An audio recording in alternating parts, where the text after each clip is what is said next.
Bonjour, je m'appelle Marie-Josée Bété, je suis la mère de Christophe, un grand garçon de 12 ans. Je suis auteure, conférencière, webmestre en un mot entrepreneur. Bonjour Marie-Josée, bienvenue. Alors, dans quel domaine, Marie-Josée, as-tu démarré ton entreprise? Mon entreprise Versus Inc. offre des produits et services pour faciliter la gestion des allergies alimentaires. Alors, finalement, au cœur de l'entreprise, il y a un site web, déjouerlesallergies.com, un site web dans lequel on retrouve une foule d'informations qui sont accessibles tout à fait gratuitement. Dans le site web comme tel aussi, il y a une boutique en ligne. Dans cette boutique en ligne-là, on retrouve encore une fois plusieurs produits qui sont là pour faciliter la gestion des allergies alimentaires. Et ce sont des produits, bon, puisque j'ai moi-même une expérience concrète avec les allergies alimentaires, ce sont des produits que je suis allée chercher un petit peu partout à travers le monde pour vraiment répondre aux besoins spécifiques des personnes qui souffrent d'allergies alimentaires. Par exemple, on sait qu'une personne qui a des allergies alimentaires sévères va toujours avoir à portée de main un auto-injecteur d'adrénaline, EpiPen ou Twinject. Donc, pour faciliter le transport de ces auto-injecteurs-là, j'ai des étuis, par exemple, comme ceux-là. Et je dois dire qu'au Québec, je suis pas mal la seule à offrir ce genre de produit-là. Alors, les étuis que j'ai ici, ce sont des étuis finalement qui sont amusants, qui sont ludiques parce que ils sont destinés à des enfants. On sait que les premières victimes des allergies alimentaires, ce sont les enfants. Donc, ces étuis-là leur sont destinés. De la même façon, les enfants qui ont des allergies alimentaires vont souvent, quand ils sont invités à des fêtes d'amis ou à l'école, vont souvent porter leur propre petit gâteau. Et c'est amusant à ce moment-là pour eux d'avoir vraiment un petit gâteau qui est décoré, qui est spécial. Alors, ce produit-là, Cupcake, a été vraiment conçu pour leur permettre d'apporter à l'école ou chez les amis le petit gâteau avec le glaçage comme tel. Par ailleurs, bon, ce ne sont que quelques exemples. Un autre outil que je trouve personnellement très pratique pour les garderies, les CPE, c'est un support qui permet vraiment de ranger tous les auto-injecteurs d'adrénaline avec une fiche d'identification pour chaque enfant. Alors, on sait qu'en cas de réaction allergique, là, le temps, c'est absolument essentiel. Donc, le fait que tous les auto-injecteurs soient rangés au même endroit, ça permet de sauver des minutes, des secondes qui sont absolument précieuses. Et dans la boutique, il y a aussi des livres, différents livres, dont deux, dont je suis la co-auteure, Déjouer les allergies alimentaires, recettes et trouvailles, et desserts et autres gourmandises sucrées.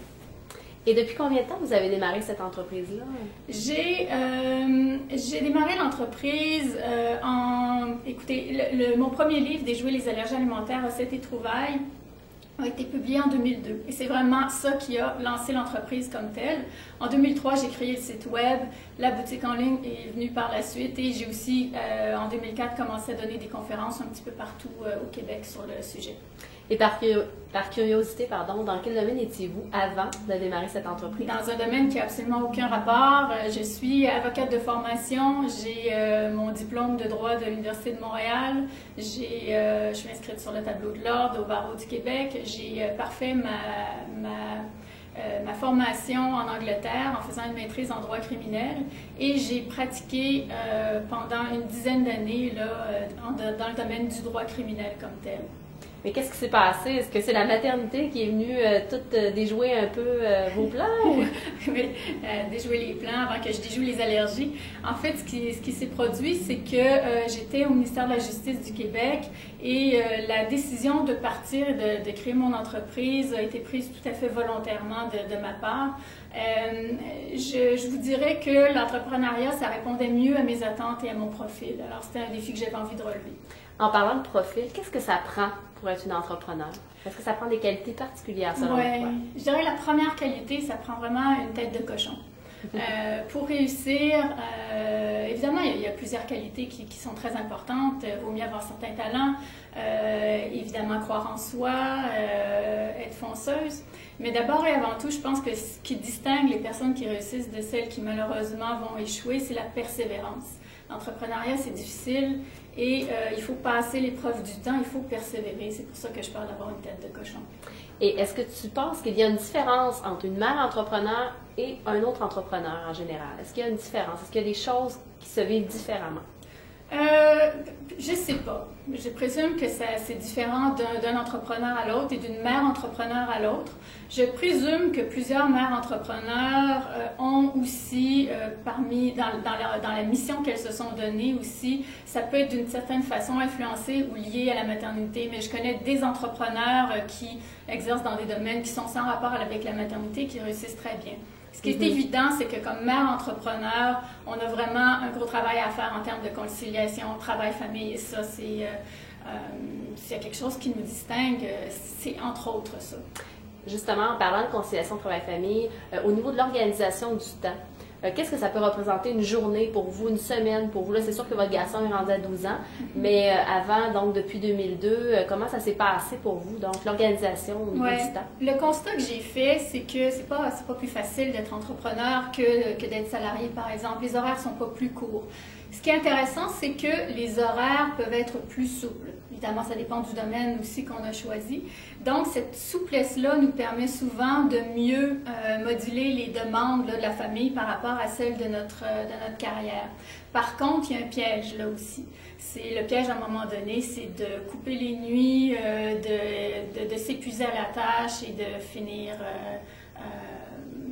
finalement de ne plus être capable de fonctionner sur aucun plan. Alors, ça demande énormément de discipline. Donc, ça demande un équilibre aussi. Il faut avoir un équilibre de vie, et je dirais que sans doute pour la plupart d'entre nous, on commence à faire des erreurs et à un moment donné, on paie le prix des erreurs et après ça, on se rajuste.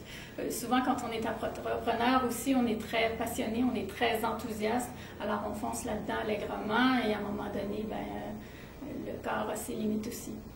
Et l'argent dans tout cela, est-ce que au niveau du financement, je ne sais pas, selon votre expérience ou selon vous, est-ce que les femmes ou les mères ont plus de difficultés à avoir accès à du financement que toute autre personne? Je sais que c'est un fait établi, c'est un fait bien documenté que effectivement pour les femmes c'est plus difficile d'obtenir du financement, ce qui est un non-sens parce qu'on sait que les femmes de façon générale réussissent mieux à mener à bien leur entreprise. Donc, bon, pour moi, c'est un non-sens total. Je dois dire que pour ma part, j'ai jamais eu de difficulté avec les institutions financières, mais il est vrai que mes demandes étaient très raisonnables. Par contre, je dois dire aussi que je me suis débrouillée seule. Alors, j'ai pas eu accès à des programmes, j'ai pas eu accès à une aide gouvernementale ou autrement. Alors, il faut vraiment y croire. Et est-ce que pour vous, faire de l'argent, c'est vraiment la principale raison d'être chef d'entreprise? Ce n'est pas la principale raison parce que si ce l'était, j'aurais simplement continué ma carrière de juriste et honnêtement, ça aurait été beaucoup plus facile. Alors, j'ai une mission première. Ma mission, finalement, vient de mon fils, qui est un peu mon inspiration et ma muse en quelque sorte. C'est d'essayer de contribuer à faciliter la vie des gens qui ont des allergies alimentaires. Encore une fois, surtout des enfants. Mais cela dit, c'est évident que l'argent, c'est aussi le nerf de la guerre. Et comme entrepreneur, on ne peut jamais perdre de vue cet objectif-là parce que l'entreprise qui n'est pas rentable, à terme, n'est pas une entreprise qui est viable et ne peut pas durer. Et quelle serait ta définition du succès? Le succès, je dirais, c'est d'être en harmonie avec ses valeurs profondes, avec ses besoins, avec d'être complètement aligné finalement, de façon à mener une vie qui soit satisfaisante à tous égards et d'arriver finalement à intégrer toutes les pièces du puzzle de façon à ce que tout fonctionne. Et c'est un beau défi, c'est un travail d'équilibriste.